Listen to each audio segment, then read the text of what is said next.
Fatty లివర్ని నిర్ధారించే పరీక్షలేంటి? అసలు పరీక్షలు చేయకముందే గుర్తించగలగడం కూడా సాధ్యమేనా? సిమ్టమ్స్ ఏమన్నా మైల్డ్‌గానే ఉండే రిస్క్ ఉంటుందా?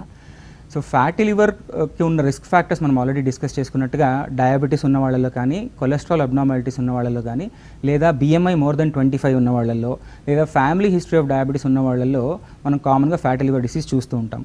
సో వీళ్ళలో ప్రోయాక్టివ్గా మనం స్క్రీనింగ్ పద్ధతి ద్వారా జస్ట్ అల్ట్రాసౌండ్ అబ్డమన్ చాలా కామన్గా అవైలబుల్గా ఉండే టెస్ట్ అనమాట. ఈ టెస్ట్ ద్వారా మనం లివర్లో ఏమైనా ఎక్కువగా ఫ్యాట్ డిపాజిట్ అయిందా అని మనం కనుక్కోవచ్చండి.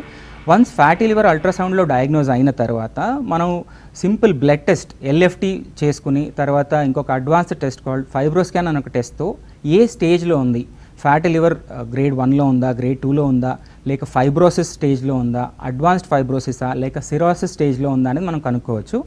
ఈ స్టేజింగ్ కనుక్కున్న తర్వాత దానికి కావాల్సిన ట్రీట్మెంట్ ఆప్షన్స్ మనము ఎక్స్ప్లోర్ చేయొచ్చు. లైఫ్ స్టైల్తోనే సరిపోతుందా, లైఫ్ స్టైల్ ప్లస్ మెడికేషన్ ఏమైనా వాడాల్సి ఉంటుందా, లేక ఇంకేదత్ర ఏమన్నా ఇంజెక్షన్స్ వాడడం వల్ల మనం దీన్ని కంట్రోల్ చేయగలమా అనేది మనం చూసుకోవచ్చు.